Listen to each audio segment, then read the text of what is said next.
लागि जनतालाई चाहिँ केही पनि नबुझ्ने नजान्ने बनाउनका लागि जसरी राणाहरूले जनतालाई पढ्न दिँदैनथे त्यसै गरी विद्यार्थी सङ्गठनमाथि प्रतिबन्ध लाउनु भनेको जनतालाई राजनीतिक रूपमा सुसूचित बन्ने अधिकारबाट वञ्चित गराउनु हो। जनतालाई केही नजान्ने बनाइरहँदाखेरि धमिलो पानीमा माछा जसरी मार्न सकिन्छ त्यसरी नै लामो समयमा चाहिँ सत्तामा रहेर राज्यको चाहिँ दोहन गरौँला भन्ने बालेन सरकार लगायत यो राष्ट्रिय स्वतन्त्र पार्टीको मनसाय हामीले बुझिसकेका छौँ। त्यस मानेमा पनि यो विद्यार्थी आन्दोलनमा माथि लगाएको प्रतिबन्धको हामी जमेर त्यसको प्रतिवाद गर्नेछौँ, त्यस विरुद्ध जमेर लाग्नेछौँ।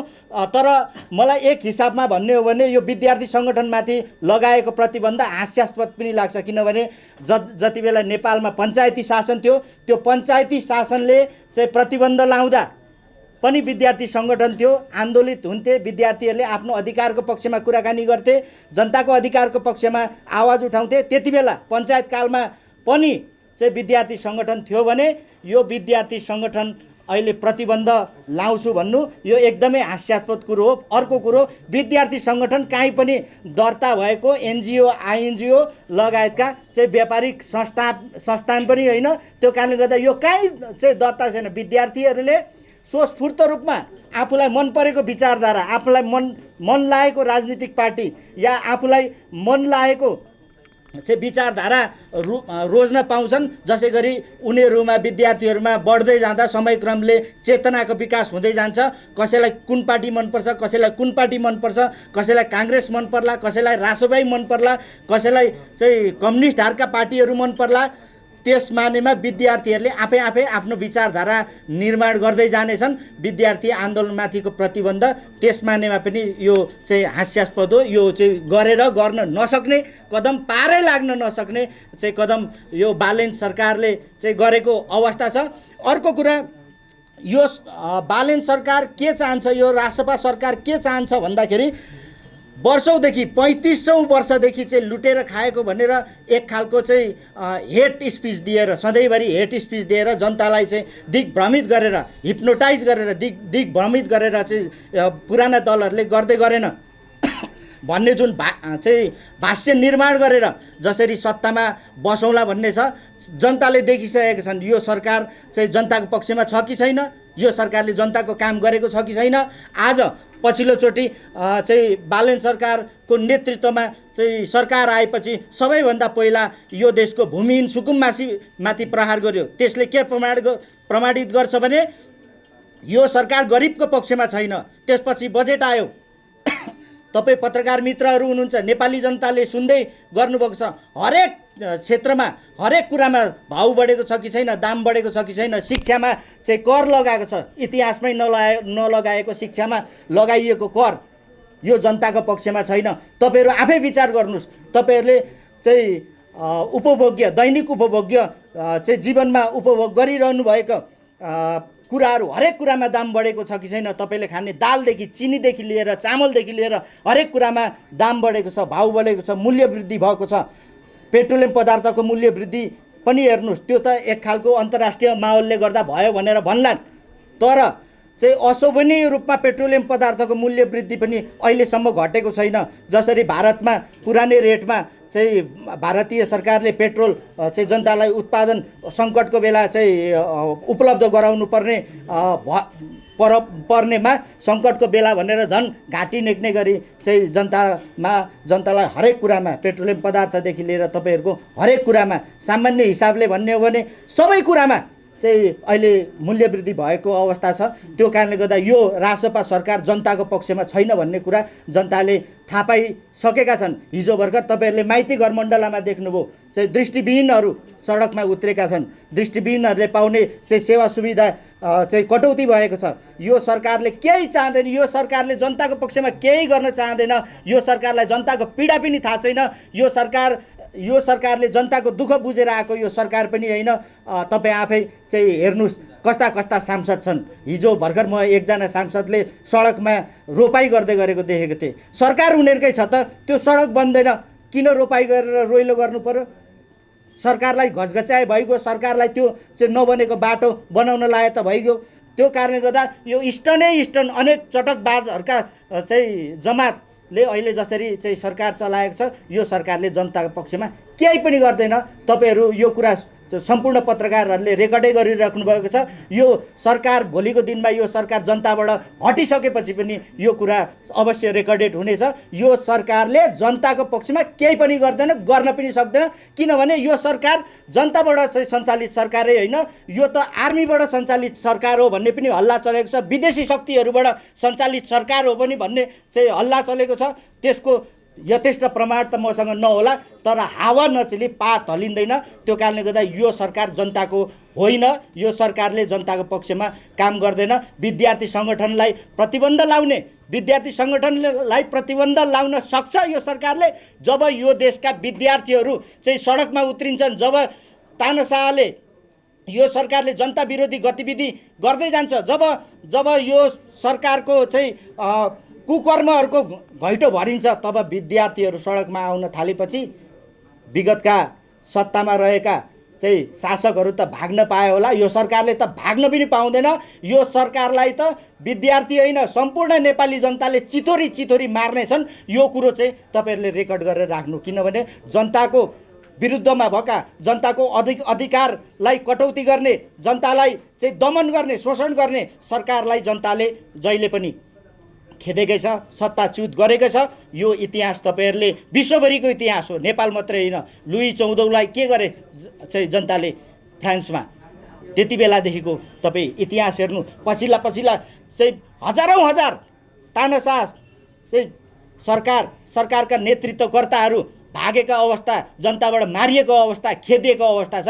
त्यो कारणले गर्दा यो विद्यार्थी सङ्गठन, म फेरि पनि दोहोऱ्याउन चाहन्छु, विद्यार्थी सङ्गठन जनताको बोल्ने मुख हो, आवाज हो, जनताको विचार हो सोच्ने। त्यो कारणले गर्दा यो विद्यार्थी सङ्गठनलाई प्रतिबन्ध लाउँछु भनेको एकदमै चाहिँ हावामा बन्दुक पड्काउनु जस्तो हो, जो कहीँ गएर निशानामा लाग्नेवाला छैन। मैले मेरो कुरा यति राखेँ, तपाईँहरूको केही कुरा छ भने भन्न सक्नुहुन्छ। धन्यवाद सर।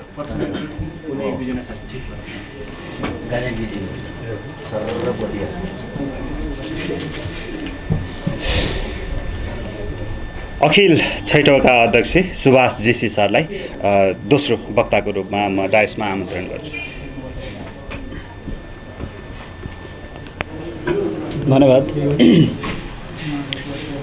सहयोद्धा साथीहरू, पत्रकार मित्रहरू, म यहाँहरू सबैजनालाई अखिल छैटौँको तर्फबाट हार्दिक स्वागत अभिनन्दन गर्न चाहन्छु र मैले आफ्नो संक्षिप्तमा केही भनाइहरू यहाँहरूको बिचमा राख्न चाहन्छु। गत चैत्र 13 गते बालेनको नेतृत्वमा सरकार निर्माण भयो। त्यसले यो देशमा कुन कुन कुरामा समस्या छ, यो देशको शासन प्रणालीमा के खराबीहरू छन्, ती खराबीहरूलाई हटाउनको लागि हामीले कसरी काम गर्न सक्छौँ भनेर 100 बुँदा सार्वजनिक गर्यो 14 गतेको दिन। 100 बुँदा नम्बर 86 मा उनले यो देशको शासन प्रणालीको खराबीहरूमध्ये एउटा विद्यार्थी सङ्गठनहरू पनि हो र त्यसलाई खारेज गर्नुपर्छ भनेर उसले 86 नम्बरमा विद्यार्थी सङ्गठनमाथि प्रतिबन्ध लगाउने गरी चाहिँ नै उसले बुँदा समावेश गर्यो र चैतको 20 गते उसले विश्वविद्यालय अनुदान आयोगको अध्यक्षको अध्यक्षतामा विश्वविद्यालय समन्वय समितिको मिटिङ राखेर विद्यार्थी सङ्गठनका संरचनाहरू खारेज गर्ने भनेर उसले निर्णय गर्यो र त्यसको विरुद्धमा हामी संयुक्त विद्यार्थी सङ्गठन, हामी जति पनि विद्यार्थी सङ्गठन क्रियाशील छौँ, हामी सबै एउटा आन्दोलनको घोषणा गऱ्यौँ चैतको 27 गतेबाट र त्यसलाई हामीले एउटा चरणबद्ध रूपमा अगाडि बढायौँ। यो वैशाखको 28 गते हामी वैशाखको 23 गते सर्वोच्च अदालतमा रिट लिएर गयौँ र त्यो रिटमाथि सुनवाई गर्दै सर्वोच्च अदालतले वैशाखको 28 गते एउटा अल्पकालीन अन्तरिम आदेश जारी गरेको छ र त्यो आदेशले के भनेको छ त भनेपछि विद्यार्थी सङ्गठनहरूमाथि जसरी प्रतिबन्ध लगाउने निर्णय गरेको छ, यसलाई चाहिँ जहाँ छ त्यसलाई त्यहीँनिर रोक्नु र यसमा अन्तरिम आदेश आउने बेला अथवा यसको मुद्दाको चाहिँ अन्तिम किनारा नलाग्ने बेलासम्म तपाईँहरूको कदमलाई त्यहीँ रोक्नु भनेर भनेको छ। तर बालेन नेतृत्वको सरकार, विश्वविद्यालय अनुदान आयोग, टियु लगायतका विश्वविद्यालयहरूले गत असारको 9 र 10 गते फेरि पत्रचार गर्दै थप काम अगाडि बढाउनको लागि उनीहरूले सर्कुलेट गरेको अवस्था छ र असारको 15 गते टियुले पनि संरचना खारेजीको विषयमा चाहिँ पत्राचार गरेको कुरा मिडियाहरूमा तपाईहरूले पनि भेट्नुभयो होला। अब यो सबै कुराहरू हेर्दै जाँदाखेरि के भइरहेछ त भन्नु छ भने अहिले बालेन नेतृत्वको सरकारले गर्न खोजेको पहिलो काम भनेको के हो त भन्नु छ भने निर्दलीयताको प्र्याक्टिस हो। उहाँको प्रमुख योजना निर्दलीयता हो। यद्यपि उहाँ स्वतन्त्र पार्टीसँग आबद्ध हुनुभएको छ, स्वतन्त्र पार्टीले बिस्तारै दलको प्र्याक्टिस गर्न प्रयत्न गरिरहेछ, तर बालेन शाहले फेरि के गर्न खोजिराख्नु छ त भन्नुहुन्छ भने उहाँ स्वतन्त्र पार्टीलाई प्राइम मिनिस्टर हुनको लागि प्रयोग गर्नुभयो, तर उहाँका कदमहरू चाहिँ निर्दलीय प्रकारकै छन्। उहाँ काठमाडौँको मेयर हुँदाखेरि पनि निर्दलीय मेयर हुनुभयो, स्वतन्त्र मेयरको रूपमा चाहिँ उम्मेदवारी दिनुभयो र अहिले पनि के छ त भन्नु छ भने उहाँ दलको मिटिङमा नजाने, संसदीय दलमा नजाने, संसदलाई चाहिँ फेस नगर्ने लगायतका कामहरू हामीले देखिराखेका छौँ र धेरै दबाबपछि उहाँ चाहिँ महाधिवेशनमा पुगेर आफ्नो केही वक्तव्य चाहिँ दिनुभयो। र अब अहिले कतिपय गतिविधिहरू विद्यार्थी सङ्गठनमाथि प्रतिबन्ध अथवा स्थानीय तहलाई निर्दलीय गर्ने कुरा, यस्तो कुराहरूको मूल जड भनेको कहाँनिर छ भन्नु छ भने निर्दलीयताको अभ्यासतिर छ। उहाँ कुनै न कुनै हिसाबले निरङ्कुशतातिर जान चाहनुहुन्छ र उहाँको पहिलो आक्रमण कहाँ छ त भन्नु छ भने विद्यार्थी सङ्गठनमाथि छ। सबैभन्दा लाज लाग्नुपर्ने र लाज मर्दो विषय के हो त भन्नुहुन्छ भने उहाँ सत्तामा भदौको 23 गते विद्यार्थीहरूलाई नै सडकमा उहाँले ओह्राल्नुभयो। भदौको 23 गते हामी संयुक्त विद्यार्थी सङ्गठनले आन्दोलनको आयोजना त हामीले गरेका थिएनौँ नि, बरु 24 गतिको दिन त्यति बेला हामीले आन्दोलनको आयोजना गरेका थियौँ।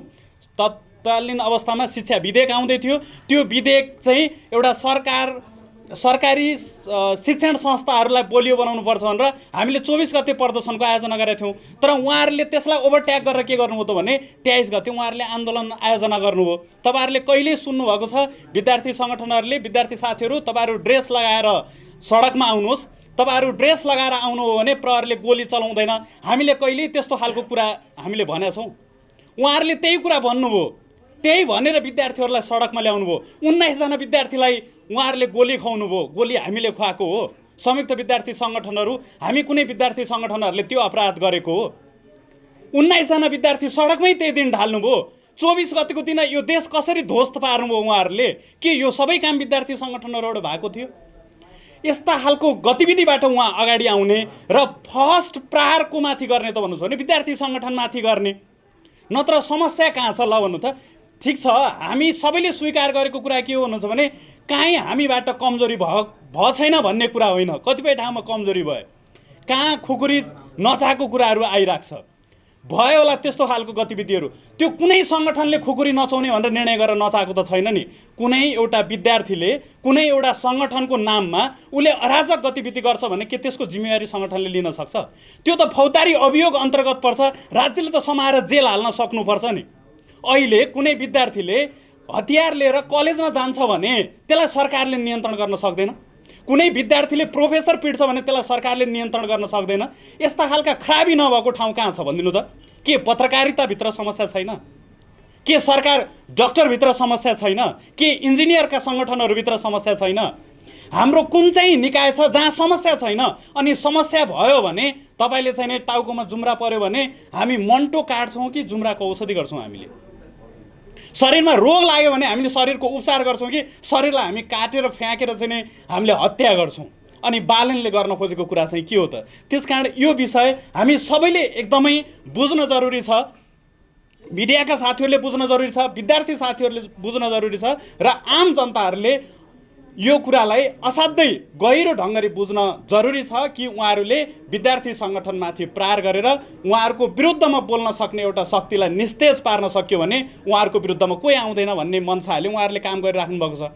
दलहरू चुनाव हारेको पीडामा हुनुहुन्छ, दल बाहिर आउने स्थिति छैन, मानवाधिकारवादी लगायतका सङ्घ संस्था आज बाहिर आएर कोही बोल्न सक्दैन। उहाँहरूले स्वयं विद्यार्थी पनि हेर्नु न, अस्ति 12 कक्षाको नतिजामा भएको चाहिँ लापरवाहीको विरुद्धमा 12 का विद्यार्थी साथीहरू माइतीघर मण्डलमा आउनुभयो। तपाईँहरूले देख्नुभयो उहाँहरूले चाहिँ मुखमा मास्क लगाउनु भएको छ। अनुहारमा प्ले कार्डले उहाँहरूले छोप्नु भएको छ। किन थाहा छ तपाईँहरूलाई त्यस्तो किन गरिएको? उहाँहरूले डर त्रास देखाइराख्नु भएको छ। यदि त सडकमा आइस् भने त विदेश जान पाउँदैनस् भन्नुभएको छ। यदि त सडकमा आइस् भने तैँले भोलि जागिर खान पाउँदैनस् भन्नुभएको छ। के लोकतन्त्र भनेको यही हो? बहुदलीयता भनेको यही हो? त्यसकारण उहाँहरू विशुद्ध गैर एउटा राजनैतिक परिपाटीको निर्माण गर्ने, आफूलाई हिटलर बनाउने, हिटलरबाट प्रेरित उहाँ हुनुहुन्छ र फासिजमको प्रयोग गरेर बोल्नेहरूको मुखमा तालचा लगाउने, बोल्नेहरूको विरुद्धमा मुद्दा हाल्ने, बोल्नेहरूलाई समाएर थुन्ने उहाँहरूको अहिलेको प्रमुख नीति हो र त्यही नीति अन्तर्गत उहाँहरूले काम गरिराख्नु भएको छ। यहाँ धेरै साथीहरू हुनुहुन्छ, उहाँहरूले पनि आफ्नो विषय राख्नुहुनेछ र म अन्तिममा तपाईँहरूसँग एउटै कुरा गर्न चाहन्छु। हामी सर्वोच्चमा लडिराखेका छौँ। हामी अपेक्षा राख्छौँ कि सर्वोच्च अदालतका न्यायाधीशहरूले आफ्नो न्यायलाई नगुमाउनुहोस्। आफ्नो न्यायलाई उहाँहरूले बन्धकमा राख्नुहुने छैन र निष्पक्षतापूर्वक विद्यार्थीले प्र्याक्टिस गर्दै आइराखेको अधिकारलाई प्रयोग गर्न सक्ने वातावरणको स्थिति सर्वोच्च अदालतका न्यायाधीशहरूले गर्नुहुनेछ भन्ने हामीलाई अपेक्षा छ। त्योभन्दा माथि उठेर यदि सरकार अगाडि बढ्यो र विद्यार्थी सङ्गठनहरूमाथि प्रतिबन्ध लगायो भने प्रतिबन्ध पनि हामीलाई स्वीकार छ। स्वीकार यस अर्थमा छ, प्रतिबन्धको प्रतिरोध गरेर हामी जान्छौँ र त्यो प्रतिरोध भनेको के हो त भन्नुहोस् भने हिजो माओवादीमाथि प्रतिबन्ध त लगाउँदा के भयो? हिजो विप्लवहरूमाथि प्रतिबन्ध लगाउँदा के भयो? आज विप्लवमा काम गरेका साथीहरू हामीसँग हुनुहुन्छ। हामी प्रतिबन्ध भइसके पछाडि प्रतिबन्धित स्थितिबाट हामीले राजनीति गर्छौँ। त्यो भनेको उहाँहरू कलेजमा प्रहरी बिट राख्नुहुन्छ, हामी प्रहरी बिट आगो गर्नको लागि हामी अगाडि आउँछौँ। उहाँहरूले दिउँसभर हामीमाथि प्रतिबन्ध लगाउनुहुन्छ, हामी रातभर हामी सक्रिय हुन्छौँ। हामी के छ? हामी राजनीति गर्नकै लागि, राजनैतिक नेतृत्वकै लागि हामी अगाडि बढिरहेका सङ्गठन हो नि। के उहाँहरूको प्रतिबन्धले हामी घरमा बस्छौँ त? उहाँहरू के चाहनुहुन्छ? उहाँहरूको सत्तामाथि फेरि बम हामीले फाल्नुपर्ने हो? उहाँहरूको प्रहरीसँग फेरि हामी मुठभेडमा जानुपर्ने हो? त्यो स्थितिको अपेक्षा, त्यो स्थितिको अनुमान हामीले गरेका छैनौँ। यदि राज्य त्यसरी आयो भने हामी त्यही रूपमा चाहिँ हामी बसिराख्दैनौँ। बालेनले यो कुरा बुझ्नुपर्छ, गृहमन्त्री सुदन गुरुङले यो कुरा बुझ्नुपर्छ, सचमित पोखरेलले चाहिँ नि यो कुरा बुझिराख्नुपर्छ। जतिन्जेल तपाईँहरूले हामीलाई जिस्काइरहनुहुन्छ त्यसको विरुद्धमा चाहिँ हामी जान्छौँ। यो विद्यार्थी सङ्गठनहरूको एउटा प्रतिबद्धता हो, यो हाम्रो आन्दोलनप्रतिको समर्पण हो। यो कुरामाथि चाहिँ उहाँहरूले हेलचक्राइ गर्नुहुने छैन। म यही कुरा अनुरोध गर्दै मेरो आफ्नो संक्षिप्त मन्तव्य यहीँ टुङ्गाएँ। हस्त, धन्यवाद।